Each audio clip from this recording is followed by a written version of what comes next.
Hello everyone, SSC CGL का exam बहुत ही पास आ गया है आपका। जो भी पढ़ना था आपने लगभग पढ़ ही लिया होगा, सबको जो भी आपको पढ़ना था।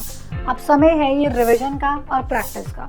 तो आपको किस तरह से रिवीजन करना है, किस तरह से प्रैक्टिस करना है इन जो बचे हुए दिन है इन सभी दिनों में, क्योंकि जो पढ़ना था नोट्स वगैरह आप लोगों ने डेफिनेटली बना लिए होंगे।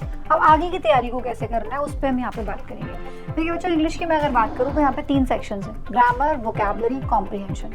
तो ग्रामर की मैं अगर बात करूँ तो ग्रामर में क्या स्ट्रैटेजी होनी चाहिए आप लोगों की, उस पर डिस्कस करते हैं। पहले ग्रामर में अगर हम टॉपिक वाइज देखें चीज़ों को, सबसे पहला काम तो आपको ये करना है, जैसे फॉर एग्जांपल नाउन हो गया तो नाउन पे प्रैक्टिस करो। पढ़ तो लिया ही नाउन क्या है, अब प्रैक्टिस की बारी है, तो नाउन पे प्रैक्टिस करो। तो नाउन के चैप्टर्स के क्वेश्चन लगाओ, टेंस के क्वेश्चन लगाओ, सब्जेक्ट और एग्रीमेंट के क्वेश्चंस लगाओ, वर्ब के क्वेश्चंस लगाओ। ऐसे जितने भी चैप्टर्स है चैप्टर वाइज पहले उनकी प्रैक्टिस करो।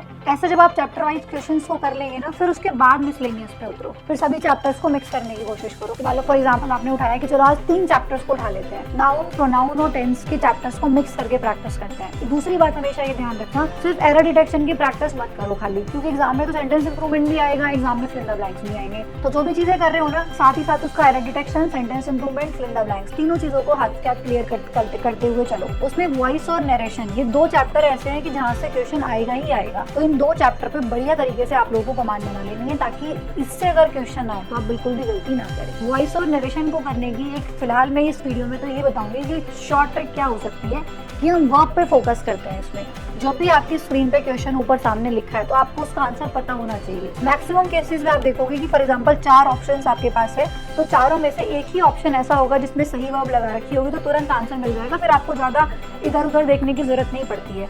अगर मान लो 2 ऑप्शंस ऐसे हैं कि जिसमें सेम वर्ब लगी हुई है, फिर आपको थोड़ा इधर उधर देखना पड़ेगा। जैसे वॉइस के केस में सब्जेक्ट ऑब्जेक्ट की जगह आ रहा है कि नहीं आ रहा है, ऑब्जेक्ट सब्जेक्ट की जगह आ रहा है कि नहीं आ रहा है, बाकी चीज़ों को ठीक से चेंज किया है कि नहीं चेंज किया है। तो इन 2 चैप्टर्स पे अच्छे से अपनी पकड़ बनाइए, ताकि इनसे तो आपका क्वेश्चन किसी भी रूप में गलत होना ही नहीं चाहिए। अब बात आती है वोकैबुलरी की।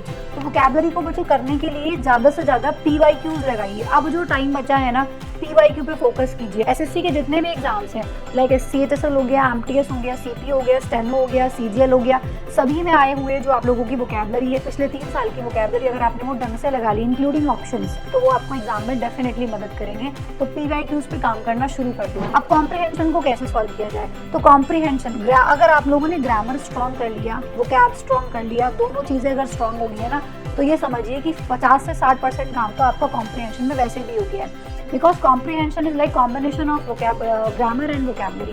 ग्रामर अगर अच्छी है, वोकैब पे अगर कमांड अच्छी है, तो कॉम्प्रिहेंशन पार्ट जल्दी सॉल्व हो जाता है। तो कॉम्प्रिहेंशन पे पकड़ बनाने के लिए दोनों चीज़ों को स्ट्रॉन्ग कीजिए। प्लस ये जो पार्ट आपका स्ट्रॉन्ग होता है ना, ये आप लोगों का ज़्यादा से ज़्यादा प्रैक्टिस से स्ट्रॉन्ग होता है। प्लस इस पार्ट को करने की कुछ स्ट्रैटेजी भी होती है, कुछ टिप्स एंड ट्रिक्स भी होती है, उनको भी आपको फोकस करना है। इससे रिलेटेड वीडियोज़ भी हमने चैनल पर किए हैं, वो भी आप यहाँ पे देख सकते हैं। तो बच्चों, ये आप लोगों को मैंने सभी चीज़ें बता दी है कि ग्रामर को कैसे तैयार करना है, वोकैब को कैसे तैयार करना है, कॉम्प्रिहेंशन को कैसे तैयार करना है। अपनी तैयारी को पक्का कीजिए, अच्छे से प्रिपरेशन कीजिए, अच्छे से जो टाइम बचा है इन सभी चीज़ों का रिविजन कीजिए और सभी चीज़ों को बहुत बढ़िया से प्रैक्टिस करते हुए एग्जाम में जाइए। कॉन्फिडेंस को अपने हाई रखिए और बिल्कुल भी ऐसा मत सोचिए कि एग्जाम क्रैक नहीं होगा। खुद को नर्वस मत होने दीजिए, नेगेटिव वाइब्स मत आने दीजिए। पॉजिटिव अप्रोच के साथ अगर आप एग्जाम देने जाएंगे तो you will definitely crack the exam. सभी इन्फॉर्मेशन से जुड़े रहने के लिए, सभी चीज़ों से जुड़े रहने के लिए सब्सक्राइब कर लीजिए एसएससी अभिनय मैथ्स को। करत करत अभ्यास के जड़ मत होत सुजान, बस आवत जात है सिल पर परत। Practice makes a man perfect. सब कुछ पता है कि प्रैक्टिस करने से ही सिलेक्शन होगा,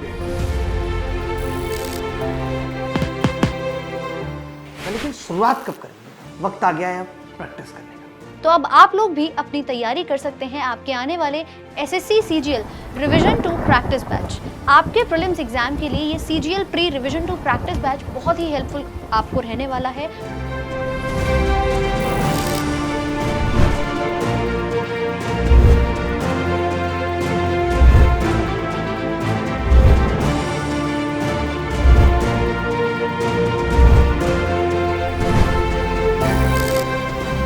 और आपको भी पता है कि सिर्फ सिलेबस खत्म कर लेने से सफलता नहीं मिलेगी। जितने भी लोग पहले अटेम्प्ट में सफल होते हैं वो सब सिलेबस के साथ साथ उससे कहीं ज़्यादा प्रैक्टिस करते हैं।